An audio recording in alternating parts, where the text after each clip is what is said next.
What is up, guys? Brit Tech here, back with another video. And today I am going to be showing you guys how to update your software to iOS 16.4 if you have not already done so. So let's get into it. Go to your settings and scroll down to General.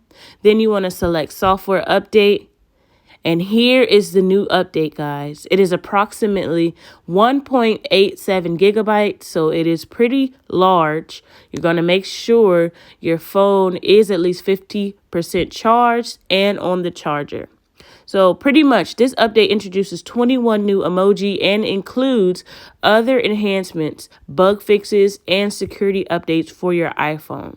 Some features may not be available for all regions or on all Apple devices, and you can always click that Apple support link for more information. But if you click Learn More, it's going to tell you that this update includes the following enhancements and bug fixes. So as we discussed before, 21 new emoji, including animals, hand gestures, and objects are now available in Emoji Keyboard, notifications for web apps added to the home screen, voice isolation for cellular calls, prioritizes your voice and blocks out ambient noise around you. Duplicates album and photos, expands support to detect duplicate photos and videos in an iCloud shared photo library. Voiceover support for maps in the weather app, accessibility setting to automatically dim video when flashes of light or strobe effects are detected. It also fixes an issue when asked to buy requests from children may fail to appear on the parent's device, which is really good for parents.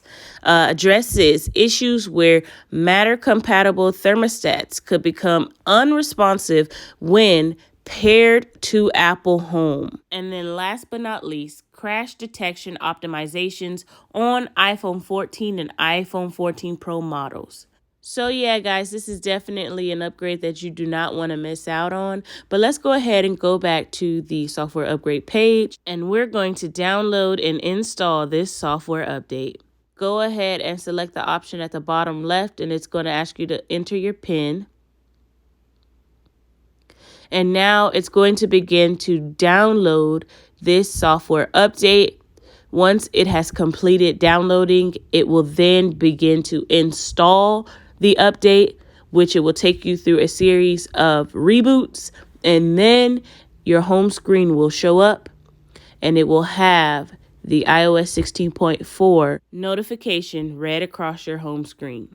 So yeah, guys, you want to make sure that your phone is at least 50% charged, like I mentioned earlier. And if it is not, go ahead and plug your phone up, or this update will not install. It won't even give you the option to select install. But yeah, guys, that's pretty much it. Hope you enjoyed this video. I highly recommend this upgrade, so do not skip out on it. It may take 20 to 30 minutes. So do it when you have some free time. But yeah, hope you enjoyed this video. Don't forget to like, comment, and subscribe, and I'll see you next time. Peace.